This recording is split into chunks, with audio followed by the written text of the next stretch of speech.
Everybody, I'm Chef Duke. I'm one of the chefs here at Disney California Adventure that had a hand in doing the Food and Wine Festival for you this year. Today is one of the dishes that one of the teams came up with, is the Birria Mac Cheese that I'll be showing you today. Does anybody get a chance to try it already?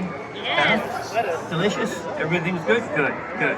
I'll let the chefs know that you like it. All right, so first what we're gonna do is we're gonna start with our pasta, and we're gonna put it into our water. Here we're gonna boil it for probably like 5.5 minutes. Right till it gets a little bit about al dente. Make sure that your water is nice and salted to get that flavor into your noodles as well. Okay. Over here we're gonna start with our avocado sauce. So here we're gonna take an onion, put it in there, cut it just not too small, not too large either. You don't want to get it caught up into the blade.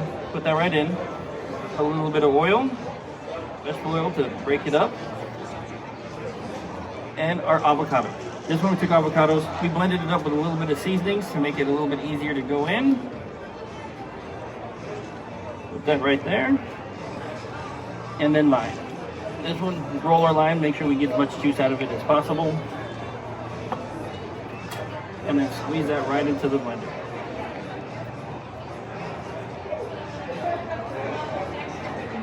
Now our cilantro. This one, I like the stems of the cilantro because it actually has a lot of flavor. So I'm not going to take them off. I'm going to cut off the end just slightly.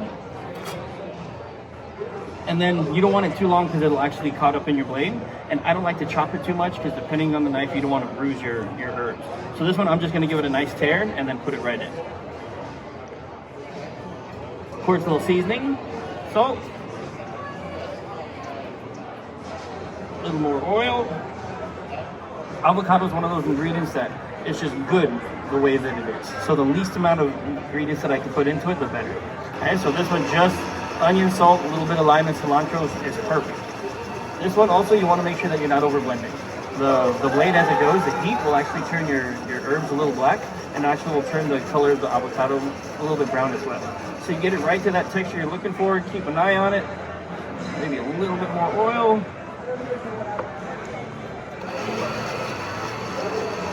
And can we check it? There you go. This one, as you're doing that, make sure that we're not just leaving our pasta, sitting into the water. All the starches and everything are going to bind together, and then this is going to make it so that your pasta doesn't cook evenly. So every minute or so, I like to give my pasta a nice little toss. If it's a different kind of pasta or noodle, you just go in there and break it up just slightly. Now here we're going to take our Birria cheese sauce. Has anybody had the Birria tacos over at Cocina already before? Yeah? So this one, oh yeah, I love those. Before actually coming to the park, I got to see that they made it. That process that they do, it's overnight. That they cook it nice and slow in large kettles so they can actually incorporate all those flavors and actually get that wonderful texture that they have. So what they do is they take some of the consommé and some of the seasonings and they fold it into their cheese sauce. So you're gonna have that flavor throughout the whole dish. So we're gonna get a little bit of oil in here, and then we're gonna take the cheese sauce and put it right there. Now we're not trying to cook anything out of this or anything whatsoever. We're just warming it up so we can actually coat our noodles with it. This one, I like to have a good amount of oil on the pan, one, so it moves evenly so it's not gonna burn. And the second reason is I like the pasta sauce to be a little bit runny. When I was younger, I used to have the perfect amount of sauce on my noodles, but by the time I went to the table and ate it, they were just like dry, because your pasta just soaks up all that sauce. So this one, we're gonna get a little bit wet. We're gonna make sure that it goes to the point where it's bubbling just slightly before we put the pasta noodles in there. This one, we like to season every step of the process, but not too much. Now, while that's heating up, any questions about the Food and Wine Festival, the food in the parks, anything of that nature? So, when did this dish, when was it first thought up, and how long was the process of it all coming together? How long was the process for coming up with this dish? Yeah. Well, the dishes in the park, it's months. So not only just getting the concept of the dish, but seeing how we're gonna execute it in the park, how I can make this one awesome dish into 5,000 awesome dishes. So it takes about 6 to 8 months for the whole process to run its course. So this one, I mean, Birria has been in the park for a while now. Yeah. If anybody's, gone to Cocina and had them, of course. So this one, because everybody loved them and because we all love it, we try to find different ways to incorporate it in a true California style. And so this one, about 6 to 8 months ago, they started working this one out, and then unfortunately we have to taste all this food, which isn't unfortunate because I get to taste this every single day, and then we just work through this to make sure that it came to the place that we wanted it. So here we're gonna just coat it. As you can see, we still have sauce in the pan. It hasn't just sort of seized into there, so we want to keep it right about that runny.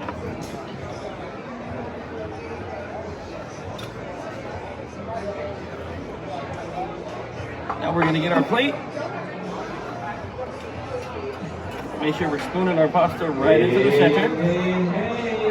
Here's your 1 minute warning to move to your next presentation. Now the one thing I like to do is I like to get a little bit of the meat, You guys gonna join yourself? put it right on top, but then I'm gonna mix the meat because all that juice in the bottom is all flavor that I want to get into my pasta as well. So I'm gonna get that mix so it's nice and moist, and then right when I put it on top, all the juices are gonna flow into the pasta as well, so you have all that flavor sort of incorporating in.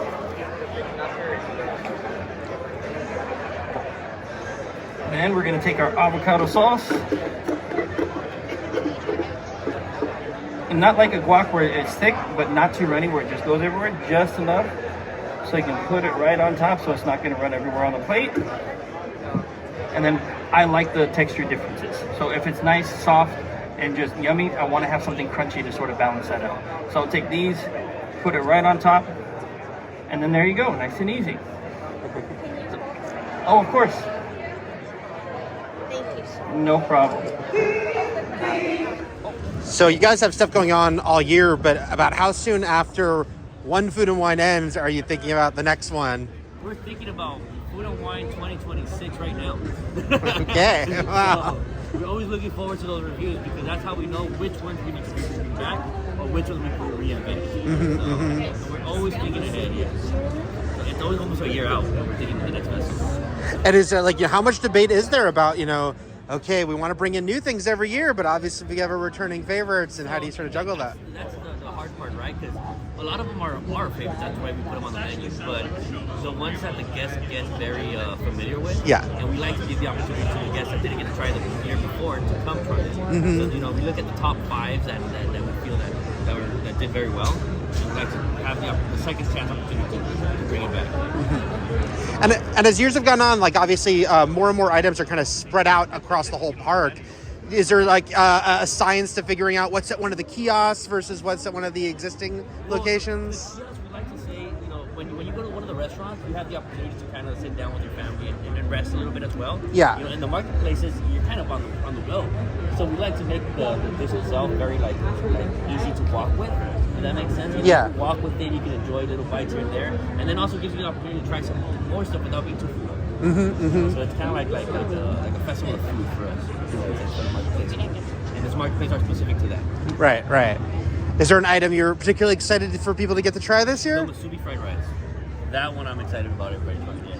Well, I have to tell you, I tried it and it's freaking great, and I'll be going back for more. Yeah, Yes. that one and the asados from Clock Little. I have to have that one still. Definitely try that one. It's very but it's Gotcha.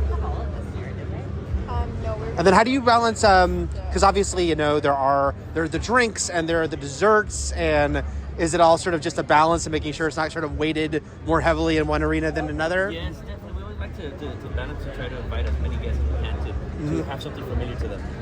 So, from being birria and mac and cheese, which Hispanic cultures are very familiar with birria. Yeah. And our Caucasian cultures are very familiar with mac and cheese. So putting those two together to invite both cultures to come and try those.